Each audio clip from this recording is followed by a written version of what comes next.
ಬೆಳಗಾವಿಯ sub register ಕಚೇರಿಯಲ್ಲಿನ ಕಾರ್ಯವೈಖರಿಯ ಬಗ್ಗೆ ನಮಗೆ ಅಸಮಾಧಾನ ಇದೆ ಎಂದು ಲೋಕಾಯುಕ್ತ ನ್ಯಾಯಮೂರ್ತಿ ಬಿಎಸ್ ಪಾಟೀಲ್ ಹೇಳಿದರು. ಶುಕ್ರವಾರ ಸುವರ್ಣ ವಿಧಾನಸೌಧದಲ್ಲಿ ಸುದ್ದಿಗೋಷ್ಠಿಯಲ್ಲಿ ಮಾತನಾಡಿದ ಅವರು, ಸಬ್ ರಿಜಿಸ್ಟರ್ ಕಚೇರಿಯಲ್ಲಿ ಕಾನೂನು ಪ್ರಕಾರ ಬೇರೆಯವರ ಆಸ್ತಿ ಹಗಲು ದರೋಡೆ ಮಾಡುತ್ತಿದ್ದಾರೆ. ಇದು ವ್ಯವಸ್ಥಿತವಾಗಿ ಮಾಡುತ್ತಿದ್ದಾರೆ. ಬೇರೆಯವರ ಜಮೀನನ್ನ ನಕಲಿ ದಾಖಲೆ ಸೃಷ್ಟಿಸಿ 3 ಪ್ರಕರಣಗಳನ್ನು ಲೋಕಾಯುಕ್ತ ದಾಖಲಿಸಿಕೊಂಡು ಒಂದು ತಾರ್ಕಿಕ ಅಂತ್ಯಕ್ಕೆ ಕೊಂಡೊಯ್ಯಲಾಗುವುದು ಎಂದರು. ಭೂ ದಾಖಲೆ ಇಲಾಖೆಯಲ್ಲಿ 3 ಕೇಸ್ಗಳು ಬಾಕಿ ಇವೆ. ಅವರಿಗೆ ಕೇಳಿದ್ರೆ ಸಿಬ್ಬಂದಿಗಳ ಕೊರತೆ ಇದೆ ಎನ್ನುತ್ತಾರೆ. ಇದರಿಂದ ಸಾರ್ವಜನಿಕರ ಕೆಲಸ ಸರಿಯಾಗಿ ಆಗುತ್ತಿಲ್ಲ ಎಂದರು. ಭೂ ದಾಖಲೆಗಳ ನಿರ್ದೇಶಕರ ಕಚೇರಿಗಳಲ್ಲಿ ಹಲವಾರು ಕೇಸಸ್ ಪೆಂಡಿಂಗ್ ಇದೆ. ಕೆಲವು ಕಡೆ 3,000 ಕೇಸ್, 2,500 ಕೇಸ್ ಪೆಂಡಿಂಗ್ ಇದೆ. ಅವನ್ನ ಸಕಾಲದಲ್ಲಿ ಅವರು ನಿರ್ಣಯ ಮಾಡಬೇಕು. 30 ದಿವಸದೊಳಗೆ ಮಾಡಬೇಕು ಅಂತ ಎಲ್ಲ ಇದೆ. ಆ ಸಕಾಲದ ರಿಜಿಸ್ಟ್ರಿಗೆ ತೊಗೊಂಬಂದಿಲ್ಲ. ಆನ್ಲೈನ್ನಲ್ಲಿ ಇದ್ದದ್ದನ್ನು ಟಚ್ ಮಾಡೋಕ್ಕೆ ಹೋಗಿಲ್ಲ.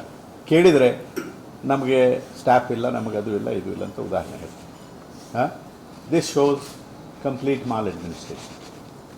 2ನೇದು. 3ನೇದು, ಹಾಸ್ಪಿಟಲ್ಸ್ಗೆ ಹೋದ್ವಿ.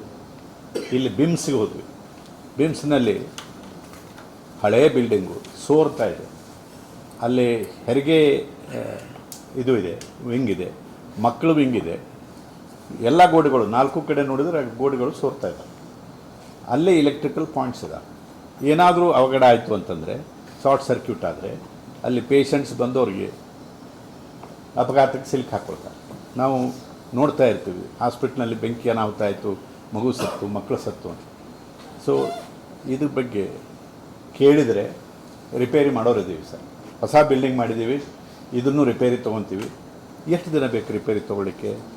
ಮೇಲೆ ನೀರು ಸೋರ್ಲಾರ್ದಂಗೆ ಬಂದ್ ಮಾಡಲಿಕ್ಕೆ ಎಷ್ಟು ದಿನ ಬೇಕು? ಇಂಥ ಆಕ್ಸಿಡೆಂಟ್ ಆಗಲಾರ್ದಂಗೆ ನೋಡ್ಕೊಳ್ಳಿಕ್ಕೆ ಅಷ್ಟು ಕಾಳಜಿ ಬೇಡವಾ? ಇದು ಒಂದು ಮಾಲ್ ಅಡ್ಮಿನಿಸ್ಟ್ರೇಷನ್ ಡೆರಿಲಿಕ್ಷನ್.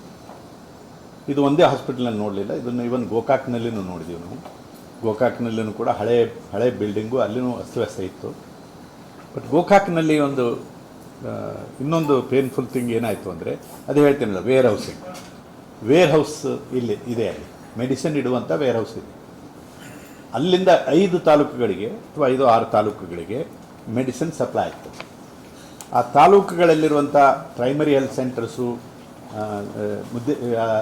ತಾಲೂಕಾ ಲೆವೆಲ್ನಲ್ಲಿ ಮತ್ತು ಹಳ್ಳಿಗಳ ಲೆವೆಲ್ನಲ್ಲಿರುವಂಥ ಹೆಲ್ತ್ ಸೆಂಟರ್ಸ್ಗಳಿಂದ ಪ್ರೊಕ್ಯೂರ್ ಮಾಡ್ತಾರೆ. ಅವರು ಆರ್ಡರ್ ಕೊಡ್ತಾರೆ, ಇವ್ರಿಗೆ ತಗೊಂಬಂದು ಇಲ್ಲಿ ಸ್ಟೋರ್ ಮಾಡ್ತಾರೆ. ಇವ್ರು ಹಂತ ಹಂತವಾಗಿ ಅದನ್ನು ಕಳಿಸ್ಕೊಡ್ತಾರೆ. 97 ಲಕ್ಷದ ಮೆಡಿಸಿನ್ ಎಕ್ಸ್ಪೈರ್ ಆಗಿದೆ. 97 ಲಕ್ಷ ವ್ಯಾಲ್ಯೂದ ಮೆಡಿಸಿನ್ನು ಎಕ್ಸ್ಪೈರ್ ಆದ ಮೆಡಿಸಿನ್ ಇತ್ತು. ರೆಕಾರ್ಡ್ ತೆಗೆದು ನೋಡಿ. ಈ ಬರೀ ಜಾನ್ಯುವರಿಯಿಂದ ಇಲ್ಲಿ ತನಕ 6 ಲಕ್ಷ ರೂಪಾಯಿದ ಮೆಡಿಸಿನ್ನು ವೇಸ್ಟ್. ಜಿಲ್ಲಾಸ್ಪತ್ರೆಯ ಕಟ್ಟಡ ಹಳೆಯದಾಗಿದೆ. ಮಳೆಗೆ ಗೋಡೆಗಳು ಸೋರ್ತಿವೆ. ಹೆರಿಗೆ ವಾರ್ಡ್ಗಳಿಗೆ ಅಪಘಾತ ಸಂಭವಿಸಿದ್ರೆ ಯಾರು ಹೊಣೆ? ಹಾಗೂ ಗೋಕಾಕ್ ತಾಲೂಕಾ ಆಸ್ಪತ್ರೆಯಲ್ಲಿಯೂ ಇದೇ ಸಮಸ್ಯೆ ಇದೆ ಎಂದರು. ಬೆಳಗಾವಿ ಮಹಾನಗರ ಪಾಲಿಕೆಯಲ್ಲಿ ಆಯುಕ್ತರು ಬಾಕಿ ಇದ್ದ ಪ್ರಕರಣಗಳನ್ನು ಇತ್ಯರ್ಥ ಮಾಡಿಸಿದ್ದೇವೆ ಎಂದಿದ್ದಾರೆ. ಆದರೆ ಕೆಲ ಕ್ಲರ್ಕ್ ಇದು ನನಗೆ ಬರುವುದಿಲ್ಲ ಎಂದು ಸಬೂಬು ಹೇಳ್ತಿದ್ದಾರೆ. ಅವರ ಮೇಲೆ ವೈಯಕ್ತಿಕವಾಗಿ ಕೇಸ್ ದಾಖಲಿಸಲಾಗಿದೆ ಎಂದರು. Vinod Kolkar, KMM Kannada news, Belagavi.